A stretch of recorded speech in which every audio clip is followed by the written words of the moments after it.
Maraming tao ang talagang natatakot bumili ng second-hand na BMW sa mga online na plataporma tulad ng Facebook Marketplace. Karamihan sa mga tao ay nag-aatubili o nahihiyang bumili ng gamit na BMW kahit kailan. Madalas kong itanong, sira ba ang turbo? Kumusta ang pag-shift ng transmission? Paano naman ang mga window regulator at mga tagas ng kulan? May alin man ba sa mga ito sa kotse mo? Maraming tao ang nag-aalala sa mga isyong ito dahil pwede itong umabot sa libu-libong dolyar mula sa sarili nilang bulsa.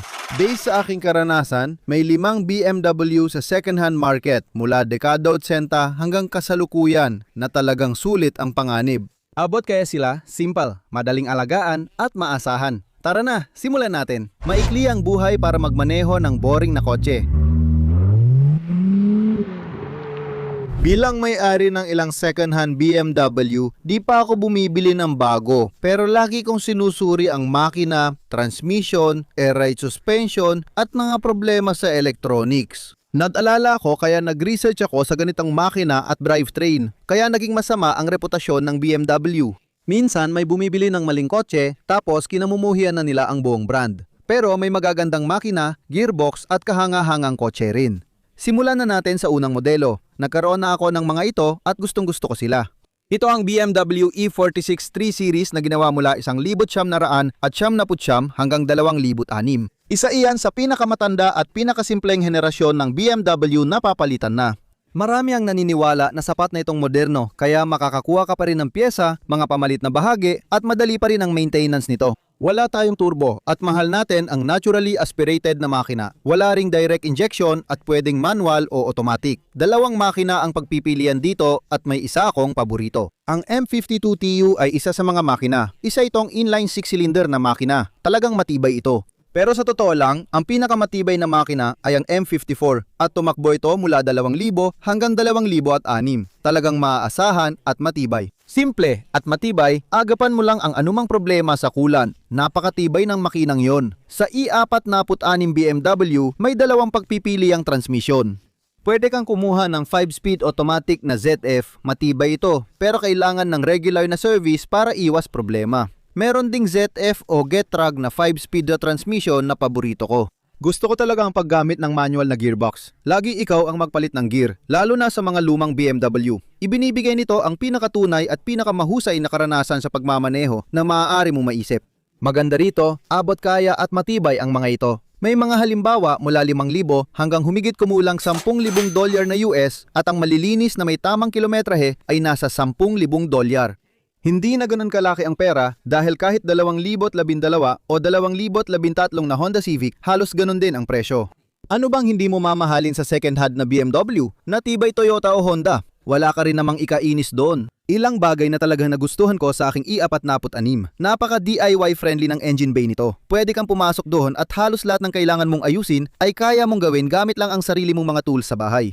Hindi mo kailangan ng espesyal na diagnostic equipment, kakaunti lang ang BMW tools na kailangan. At talaga namang gamit lang ang basic toolbox na yon, kaya mong ayusin ang mga sasakyang ito mula taas hanggang baba ng madali sa sarili mong driveway. Kilala ang mga makinang ito, lalo na ang M54 na umaabot ng 300 at 50,000 kilometro o 200 at 50,000 milya nang walang aberya. Yan ang hanap mo, pero may ilang dapat pagtuunan ng pansin. Pag namimili ka ng E46, tandaan may 3 pangunahing bahagi. Ipapakita ko rin ang mga presyo ng pag-aayos at pag-retrofit ng ilan sa mga problema nito. Ang overhaul ng cooling system ay pwedeng umabot ng 800 hanggang 1,500 dolyar. Kasama dyan ang water pump, thermostat, overflow reservoir, radiator at ilang cooling line. Madalas mabasag, maputol o mag-leak ang mga ito kaya kailangan i-overhaul. Aabutin ng 1,500 o higit pa kung sa dealer ipapagawa, pero karamihan dito ay kaya mong gawin at makakatipid ka ng libu-libong dolyar. Habang ginagawa mo yon, pwede mo ring i-flush ang coolant at palitan ng ilang fluids. Magandang gawin nito sa weekend sa driveway dahil karamihan ng pyesa at pagkukumpuni ay kaya mong gawin mag-isa.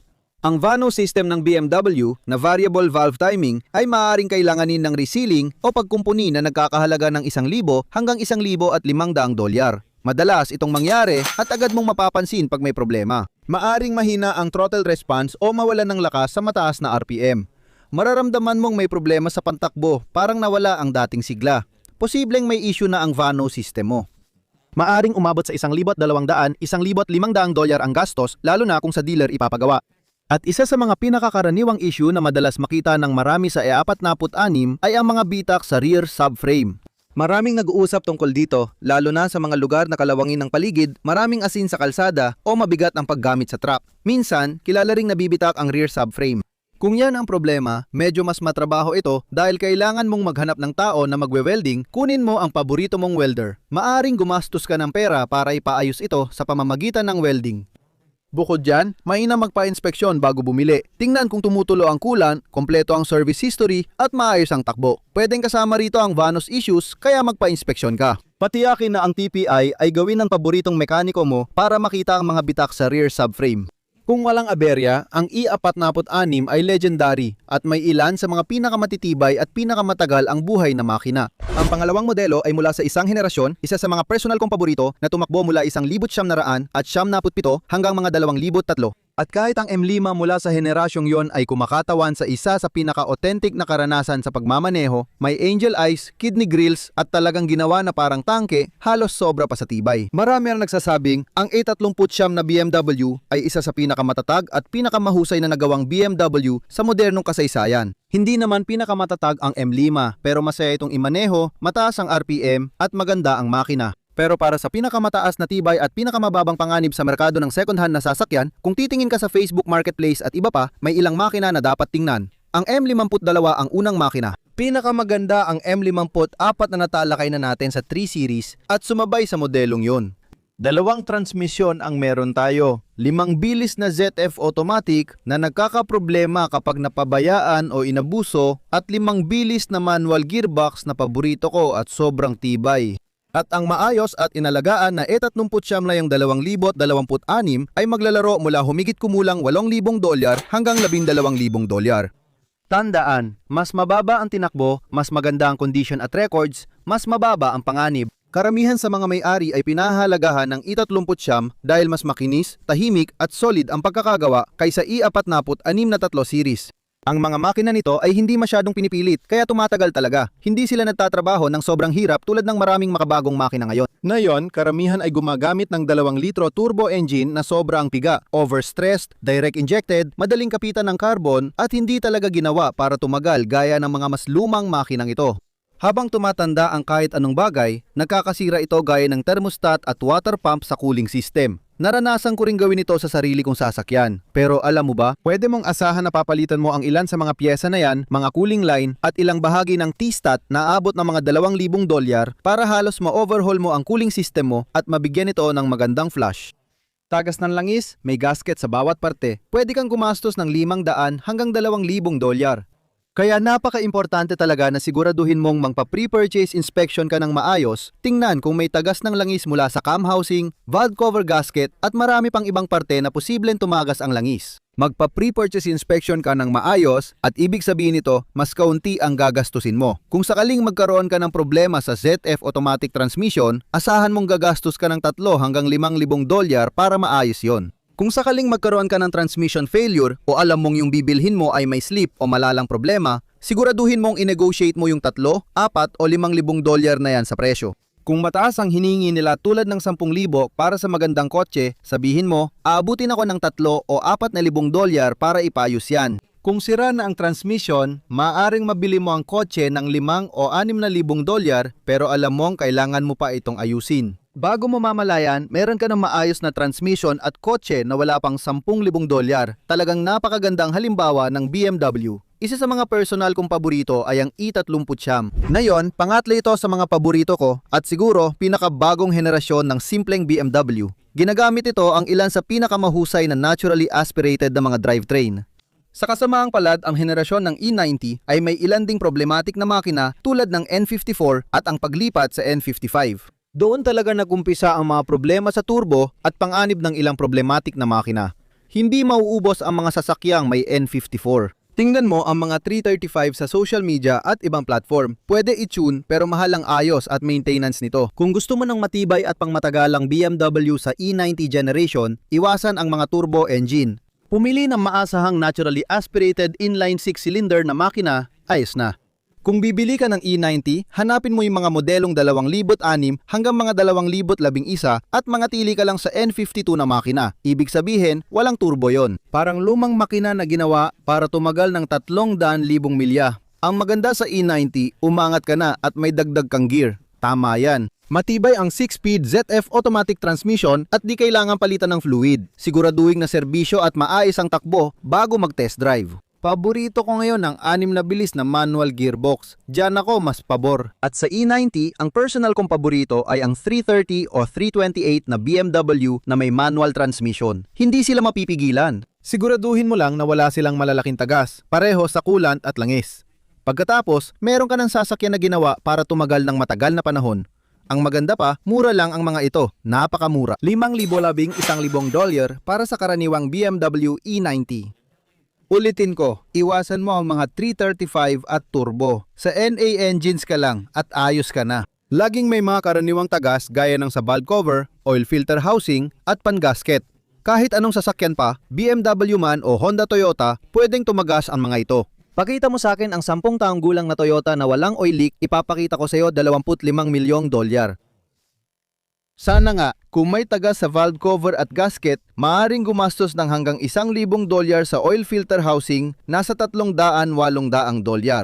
Nirseal ko talaga N54 ko. Sana nakinig ako sa sarili kong payo, pero natuto na ako dahil nagkaroon ako ng isa at napaka-problematiko nito. Yung gasket ng oil filter housing, tumagas din sa akin, pareho lang.